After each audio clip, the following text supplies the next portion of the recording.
कैसे? आशा करते हैं कि आप सभी लोग बहुत अच्छे होंगे और आपके मम्मी-पापा भी बहुत अच्छे होंगे, ठीक है? तो चलिए शुरू करते हैं। आपका भाई हमेशा आप सभी के लिए जीके, जीएस जो भी करंट अफेयर्स, जो भी एसएससी, सीएचएसएल, सीजीएल या ग्रुप डी रेलवे की तैयारी करते हैं आप मेरे भाई, या आप किसी कंपटीशन जैसे कि बिहार पुलिस एसआई दरोगा की तैयारी करते हैं, या किसी भी जैसे कि पोस्ट हो गया बैंक पीओ क्लर्क की तैयारी करते हैं, मेरे चैनल पे मेरे भाई हमेशा जीके, जीएस, करंट अफेयर्स ऐसे यूनिक क्वेश्चन यानी 25 अपलोड होते हैं जो कि आपके किसी भी कंपटीशन एग्जाम में टकरा सकते हैं। तो चलिए शुरू करते हैं। सबसे पहले प्रश्न की अगर हम बात करें तो पहला प्रश्न क्या पूछा है, इसमें जो हम टॉपिक है ब्रेन है यानी कि मस्तिष्क से संबंधित टोटल ऐसे 25 एमसीक्यू क्वेश्चन हम लोग करने वाले हैं। तो पहले प्रश्न की अगर हम बात करें तो क्या है, मानव मस्तिष्क का सबसे बड़ा भाग कौन सा है? तो मानव मस्तिष्क का सबसे बड़ा भाग कौन सा? ऑप्शन है सेरिबेलम है, option B cerebrum, option C medulla, option D है पोन्स। तो दोस्तों इसका correct answer option number B हो जाएगा, सेरिब्रम हो जाएगा इसका करेक्ट आंसर। मानव मस्तिष्क का सबसे बड़ा भाग कौन सा है? तो सेरिब्रम है, तो ऑप्शन नंबर बी क्या हो जाएगा इसका करेक्ट हो जाएगा, ठीक है। तो चलिए एक बार फिर से हम लोग इसको पढ़ेंगे, बहुत ही आसान क्वेश्चन है वैसे। मानव मस्तिष्क का सबसे बड़ा भाग कौन सा है? तो ऑप्शन ए में है सेरिबेलम, ऑप्शन बी है सेरिब्रम, ऑप्शन सी है मेडुला, ऑप्शन डी है पोन्स। तो इसका करेक्ट आंसर ऑप्शन नंबर क्या हो जाएगा? बी हो जाएगा, आपको याद रखना है सेरिब्रम, ठीक है। चलिए अगले प्रश्न की तरफ बढ़ते हैं। अगला प्रश्न की बात करें तो अगले प्रश्न में क्या पूछा है कि मस्तिष्क का वजन लगभग कितना होता है? मस्तिष्क का वजन लगभग कितना होता है? Option A 1 kilogram, option B है 1.4 किलोग्राम, ऑप्शन सी है 2 किलोग्राम, ऑप्शन डी है 2.5 किलोग्राम। तो इसका correct answer option number B हो जाएगा, 1.4 किलोग्राम हो जाएगा, सॉरी 1.4 किलोग्राम हो जाएगा, ऑप्शन नंबर बी इसका करेक्ट हो जाएगा। यानी कि मस्तिष्क का जो वजन होता है वो लगभग 1.4 किलोग्राम होता है, यह आपको याद रखना है, ठीक है। तो चलिए अगर फिर से हम लोग इस प्रश्न को पढ़ेंगे, मस्तिष्क का वजन लगभग कितना होता है? तो ऑप्शन ए में 1 किलोग्राम, ऑप्शन बी है 1.4 किलोग्राम, ऑप्शन सी है 2 किलोग्राम, ऑप्शन डी है 2.5 किलोग्राम। इसका correct answer option number B हो जाएगा, 1.4 किलोग्राम हो जाएगा। अगले प्रश्न की बात करें तो अगले प्रश्न में क्या पूछा है, अगर आप ध्यान से देखेंगे, सोचने और याद रखने का कार्य कौन करता है? ये बेसिक क्वेश्चन है। Option A cerebellum, option B cerebrum, option C medulla, option D है पोन्स। इसका correct answer option number B हो जाएगा, सेरिब्रम हो जाएगा एक करेक्ट आंसर, ठीक है दोस्तों। यानी सोचने और याद रखने का जो कार्य है वो कौन करता है? तो सेरिब्रम करता है, तो ऑप्शन नंबर बी इसका करेक्ट हो जाएगा, याद रखना आपको, ठीक है। चलिए अगले प्रश्न की बात करें तो अगला प्रश्न जो है ये जनरल साइंस से क्वेश्चन टोटल हम लिए हैं। शरीर का जो संतुलन है कौन नियंत्रित करता है? शरीर का संतुलन कौन नियंत्रित करता है? Option A cerebrum, option B cerebellum, option C medulla, option D thalamus. तो इसका करेक्ट आंसर हो जाएगा ऑप्शन नंबर बी हो जाएगा, सेरिबेलम हो जाएगा इसका करेक्ट आंसर। तो शरीर का संतुलन कौन नियंत्रित करता है? तो सेरिबेलम करता है, तो ऑप्शन नंबर बी क्या हो जाएगा इसका करेक्ट हो जाएगा। एक बार फिर से हम लोग क्या करेंगे, प्रश्न संख्या 4 को पढ़ेंगे। शरीर का संतुलन कौन नियंत्रित करता है? Option A cerebrum, option B cerebellum, option C medulla, option D thalamus. तो इसका correct answer option number B हो जाएगा, सेरिबेलम हो जाएगा इसका करेक्ट आंसर। चलिए बात कर लेते हैं अगले प्रश्न की। तो प्रश्न संख्या अगर हम 5 की बात करें तो सांस लेने और दिल की धड़कन को कौन नियंत्रित करता है? तो सांस लेने और दिल की धड़कन को कौन नियंत्रित करता है? ऑप्शन ए है सेरिब्रम, ऑप्शन बी है सेरिबेलम, ऑप्शन सी है मेडुला ऑब्लोंगाटा, ऑप्शन डी है पोन्स। तो इसका correct answer option number C हो जाएगा, मेडुला ऑब्लोंगाटा हो जाएगा, ऑप्शन नंबर सी इसका क्या हो जाएगा करेक्ट हो जाएगा, ठीक है। तो सांस लेने और दिल की धड़कन को कौन नियंत्रित करता है? तो मेडुला ऑब्लोंगाटा करता है, तो ऑप्शन नंबर सी इसका करेक्ट हो जाएगा। एक बार फिर से हम लोग क्या करेंगे, प्रश्न संख्या 5 को पढ़ेंगे। सांस लेने और दिल की धड़कन को कौन नियंत्रित करता है? Option A cerebrum, option B cerebellum, option C medulla oblongata, option D है पोन्स। तो इसका correct answer option number C हो जाएगा, मेडुला ऑब्लोंगाटा हो जाएगा। चलिए बात कर लेते हैं अगले प्रश्न की। तो प्रश्न संख्या अगर हम 6 की बात करें तो इसमें क्या पूछा है कि मस्तिष्क और रीढ़ की हड्डी मिलकर क्या बनाते हैं? तो मस्तिष्क और रीढ़ की हड्डी मिलकर क्या बनाते हैं? ऑप्शन ए पाचन तंत्र, ऑप्शन बी है तंत्रिका तंत्र, ऑप्शन सी है श्वसन तंत्र, ऑप्शन डी है रक्त तंत्र। तो इसका correct answer option number B हो जाएगा दोस्तों, यानी कि तंत्रिका तंत्र हो जाएगा।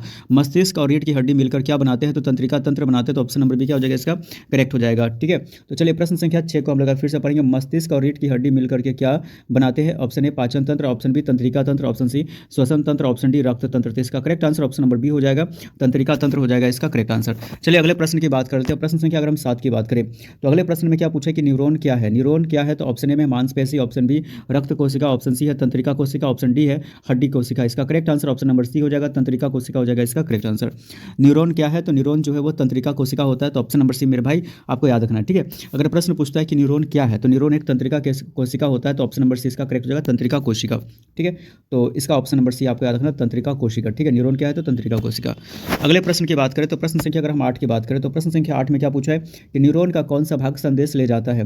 न्यूरॉन का कौन सा भाग संदेश ले जाता है? Option A dendrite, option B है एक्सॉन, ऑप्शन सी है सेल बॉडी, ऑप्शन डी है न्यूक्लियस। तो इसका correct answer option number B हो जाएगा, एक्सॉन हो जाएगा इसका करेक्ट आंसर। तो न्यूरॉन का कौन सा भाग संदेश ले जाता है? तो एक्सॉन ले जाता है, तो ऑप्शन नंबर बी क्या हो जाएगा इसका करेक्ट हो जाएगा। एक बार फिर से हम लोग प्रश्न संख्या 8 की बात करें तो प्रश्न संख्या 8 की बात करें तो इसमें क्या कहते हैं कि न्यूरॉन का कौन सा भाग संदेश ले जाता है? तो ऑप्शन ए है डेंड्राइट, ऑप्शन बी है एक्सॉन, ऑप्शन सी है सेल बॉडी, ऑप्शन डी है न्यूक्लियस। इसका correct correct answer option number B हो जाएगा, एक्सॉन हो जाएगा इसका करेक्ट आंसर। चलिए बात कर लेते हैं प्रश्न संख्या 9 की। तो प्रश्न संख्या 9 की बात करें तो इसमें क्या कहता है कि मस्तिष्क को ऑक्सीजन कौन पहुंचाता है? मस्तिष्क को ऑक्सीजन कौन पहुंचाता है? ऑप्शन ए सीरा, ऑप्शन बी धमनी, ऑप्शन सी नस, ऑप्शन डी लसिका। तो इसका correct answer option number B हो जाएगा, धमनी हो जाएगा इसका करेक्ट आंसर। तो मस्तिष्क को ऑक्सीजन कौन पहुंचाता है? तो धमनी पहुंचाता है, तो ऑप्शन नंबर बी क्या हो जाएगा इसका करेक्ट हो जाएगा। ठीक है, धमनी। मस्तिष्क को ऑक्सीजन कौन पहुंचाता है? तो धमनी पहुंचाता है, ऑप्शन नंबर बी इसका करेक्ट हो जाएगा। अगले प्रश्न की बात करें तो प्रश्न संख्या अगर हम 10 की बात करें तो प्रश्न संख्या 10 में क्या पूछा है कि मस्तिष्क का कौन सा भाग दृष्टि नियंत्रित करता है? मस्तिष्क का कौन सा भाग दृष्टि नियंत्रित करता है? Option A frontal lobe, option B है ऑक्सीपिटल लोब, ऑप्शन सी है टेम्पोरल लोब, ऑप्शन डी है ये अगर हम ऑप्शन डी की बात करें तो इसमें पूछा है कि पेराइटल लोब है। तो इसका correct answer option number B हो जाएगा दोस्तों, यानी कि ऑक्सीपिटल लोब हो जाएगा। मस्तिष्क का कौन सा भाग दृष्टि नियंत्रित करता है? तो ऑक्सीपिटल लोब। चलिए इस प्रश्न को एक बार हम लोग फिर से पढ़ेंगे, प्रश्न संख्या 10 को, कि मस्तिष्क का कौन सा भाग दृष्टि नियंत्रित करता है? Option A frontal lobe, option B है ऑक्सीपिटल लोब, ऑप्शन सी है टेम्पोरल लोब, ऑप्शन डी है पेराइटल लोब। तो इसका correct answer option number B हो जाएगा दोस्तों, यानी ऑक्सीपिटल लोब हो जाएगा। चलिए बात कर लेते हैं अगले प्रश्न की। तो अगले प्रश्न यानी प्रश्न संख्या 11 की बात करें तो प्रश्न संख्या 11 में क्या पूछा है कि मस्तिष्क को सुरक्षित रखने वाली हड्डी क्या कहलाती है? ऑप्शन ए कपाल यानी स्कल, ऑप्शन बी रीढ़, ऑप्शन सी पसली, ऑप्शन डी कंधा। तो इसका correct answer option number A हो जाएगा, यानी कि कपाल हो जाएगा इसका करेक्ट आंसर। मस्तिष्क को सुरक्षित रखने वाली हड्डी क्या कहलाती है? कपाल कहलाती है, ऑप्शन नंबर ए इसका करेक्ट हो जाएगा। अगले प्रश्न की बात करें तो प्रश्न संख्या 12 में क्या पूछा है कि सेरिबेलम का मुख्य कार्य क्या है? सेरिबेलम का मुख्य कार्य क्या है? ऑप्शन ए सोच, ऑप्शन बी संतुलन और समन्वय, ऑप्शन सी है सांस लेना, ऑप्शन डी पाचन। तो इसका correct answer option number B हो जाएगा दोस्तों, यानी कि संतुलन और समन्वय है। तो सेरिबेलम का मुख्य कार्य क्या है? संतुलन और समन्वय है, तो ऑप्शन नंबर बी इसका करेक्ट हो जाएगा। ठीक है, तो एक फिर से हम लोग प्रश्न संख्या 12 को एक बार पढ़ेंगे। इस सेरिबेलम का मुख्य कार्य क्या है? तो ऑप्शन ए सोच, ऑप्शन बी है संतुलन और समन्वय, ऑप्शन सी है सांस लेना, ऑप्शन डी है पाचन। तो इसका correct answer option number B हो जाएगा, संतुलन और समन्वय हो जाएगा। अगले प्रश्न की बात करें तो प्रश्न संख्या 13 की बात करें तो इसमें कहते हैं कि मस्तिष्क में कितने प्रतिशत पानी होता है? Option A 50%, option B 60%, option C 75%, option D 80%। इसका correct answer option number D हो जाएगा, 80% होता है। कितना होता है? 80%। तो मस्तिष्क में कितने प्रतिशत पानी होते हैं? तो 80% होता है, आपको याद रखना है। ठीक है, तो ये प्रश्न बहुत ही बेसिक था। चलिए अगले प्रश्न की बात करें तो प्रश्न संख्या अगर हम 14 की बात करें तो प्रश्न संख्या 14 में क्या पूछा है कि हाइपोथैलेमस का कार्य क्या है? हाइपोथैलेमस का कार्य क्या है? ऑप्शन ए सोच, ऑप्शन बी शरीर का तापमान नियंत्रित करना, ऑप्शन सी संतुलन, ऑप्शन डी दृष्टि। तो इसका correct answer option number B हो जाएगा, शरीर का तापमान नियंत्रित करना, शरीर का तापमान नियंत्रित करना। ठीक है, तो प्रश्न संख्या अगर हम 14 की बात करें तो क्या पूछा है कि हाइपोथैलेमस का कार्य क्या है? ऑप्शन ए सोच, ऑप्शन बी शरीर का तापमान नियंत्रित करना, ऑप्शन सी संतुलन, ऑप्शन डी दृष्टि। इसका करेक्ट आंसर ऑप्शन नंबर क्या हो जाएगा? बी हो जाएगा, शरीर का तापमान नियंत्रित करना। अगले प्रश्न की बात करें तो प्रश्न संख्या अगर हम 15 की बात करें तो इसमें क्या पूछा है कि पिट्यूटरी ग्रंथि को क्या कहा जाता है? ऑप्शन ए छोटी ग्रंथि, ऑप्शन बी मास्टर ग्रंथि, ऑप्शन सी बड़ी ग्रंथि, ऑप्शन डी सहायक ग्रंथि। इसका correct answer option number B हो जाएगा, मास्टर ग्रंथि हो जाएगा इसका करेक्ट आंसर। यानी पिट्यूटरी ग्रंथि को क्या कहा जाता है? मास्टर ग्रंथि कहा जाता है। तो प्रश्न संख्या अगर हम 15 की बात करें तो इसमें कहता है कि पिट्यूटरी ग्रंथि को क्या कहा जाता है? ऑप्शन ए छोटी ग्रंथि, ऑप्शन बी मास्टर ग्रंथि, ऑप्शन सी बड़ी ग्रंथि, ऑप्शन डी सहायक ग्रंथि। तो इसका correct answer option number B हो जाएगा, मास्टर ग्रंथि हो जाएगा इसका करेक्ट आंसर। चलिए बात कर लेते हैं अगले प्रश्न की। तो प्रश्न संख्या अगर हम 16 की बात करें तो प्रश्न संख्या 16 में क्या कहता है कि मस्तिष्क का कौन सा भाग सुनने से संबंधित है? मस्तिष्क का कौन सा भाग सुनने से संबंधित है? Option A temporal lobe, option B है फ्रंटल लोब, ऑप्शन सी है पेराइटल लोब, ऑप्शन डी है ऑक्सीपिटल लोब। तो इसका correct answer option number A हो जाएगा, टेम्पोरल लोब हो जाएगा इसका करेक्ट आंसर हो जाएगा। तो मस्तिष्क का कौन सा भाग सुनने से संबंधित है? तो टेम्पोरल लोब हो जाएगा, ऑप्शन नंबर ए इसका करेक्ट हो जाएगा। चलिए एक बार फिर से हम लोग क्या करेंगे, प्रश्न संख्या 16 को पढ़ेंगे। मस्तिष्क का कौन सा भाग सुनने से संबंधित है? Option A temporal lobe, option B है फ्रंटल लोब, ऑप्शन सी है पेराइटल लोब, ऑप्शन डी है ऑक्सीपिटल लोब। तो इसका correct answer option number A हो जाएगा, टेम्पोरल लोब हो जाएगा इसका करेक्ट आंसर। चलिए बात कर लेते हैं अगले प्रश्न की। तो प्रश्न संख्या 17 में क्या पूछा है कि मस्तिष्क की बाहरी परत को क्या कहते हैं? मस्तिष्क की बाहरी परत को क्या कहते हैं? Option A medulla, option B cerebral cortex, option C pons, option D thalamus. तो इसका correct answer option number B हो जाएगा दोस्तों, यानी कि सेरेब्रल कॉर्टेक्स हो जाएगा इसका करेक्ट आंसर। ठीक है, तो सेरेब्रल कॉर्टेक्स हो जाएगा। एक बार फिर से हम लोग क्या करेंगे, प्रश्न संख्या 17 को पढ़ेंगे। मस्तिष्क की बाहरी परत को क्या कहते हैं? Option A medulla, option B cerebral cortex, option C pons, option D thalamus. तो इसका करेक्ट आंसर ऑप्शन नंबर क्या हो जाएगा? बी हो जाएगा, सेरेब्रल कॉर्टेक्स हो जाएगा। चलिए बात कर लेते हैं अगले प्रश्न की। तो प्रश्न संख्या अगर हम 18 की बात करें तो प्रश्न संख्या 18 में क्या कहता है कि कौन सा भाग शरीर की गतिविधियों को नियंत्रित करता है? शरीर का यहाँ पे कहता है कौन सा भाग शरीर की गतिविधियों को नियंत्रित करता है? Option A cerebrum, option B है सेरिबेलम, ऑप्शन सी है मेडुला, ऑप्शन डी है स्पाइनल कोड। तो इसका करेक्ट आंसर हो जाएगा ऑप्शन नंबर ए, यानी सेरिब्रम हो जाएगा इसका करेक्ट आंसर। तो कौन सा भाग शरीर की गतिविधियों को नियंत्रित करता है? तो ऑप्शन नंबर ए यानी सेरिब्रम। ठीक है, तो ऑप्शन नंबर ए इसका करेक्ट हो जाएगा। चलिए एक बार फिर से हम लोग प्रश्न संख्या 18 को पढ़ेंगे। कौन सा भाग शरीर की गतिविधियों को नियंत्रित करता है? Option A cerebrum, option B cerebellum, option C medulla, option D spinal cord. तो इसका correct answer option number A हो जाएगा, सेरिब्रम हो जाएगा इसका करेक्ट आंसर। चलिए बात कर लेते हैं अगले प्रश्न की। तो प्रश्न संख्या 19 की बात करें तो इसमें कहते हैं मस्तिष्क का कौन सा भाग भावनाओं से संबंधित है? मस्तिष्क का कौन सा भाग भावनाओं से संबंधित है? Option A limbic system, option B है cerebellum, option C medulla, option D pons. इसका correct answer option number A हो जाएगा, लिम्बिक सिस्टम हो जाएगा इसका करेक्ट आंसर। मस्तिष्क का कौन सा भाग भावनाओं से संबंधित है? तो लिम्बिक सिस्टम हो जाएगा, यानी ऑप्शन नंबर ए इसका करेक्ट हो जाएगा। ठीक है, चलिए अगले प्रश्न की बात करें।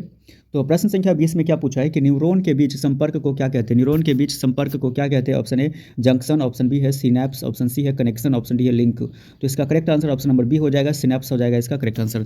तो न्यूरॉन के बीच संपर्क को क्या कहते हैं? सिनैप्स कहते हैं, तो ऑप्शन नंबर बी इसका करेक्ट हो गया। चलिए एक बार फिर से हम लोग प्रश्न संख्या 20 को पढ़ेंगे। न्यूरॉन के बीच संपर्क को क्या कहते हैं? Option A junction, option B है सिनैप्स, ऑप्शन सी है कनेक्शन, ऑप्शन डी है लिंक। तो इसका correct answer option number B हो जाएगा, सिनैप्स हो जाएगा इसका करेक्ट आंसर। चलिए बात कर लेते हैं अगले प्रश्न की। तो प्रश्न संख्या अगर हम 21 की बात करें तो इसमें क्या पूछा है कि रीढ़ की हड्डी का मुख्य कार्य क्या है? ऑप्शन ए रक्त बनाना, ऑप्शन बी संदेश पहुंचाना, ऑप्शन सी भोजन पचाना, ऑप्शन डी सांस लेना। तो इसका correct answer option number B हो जाएगा, संदेश पहुंचाना होता है।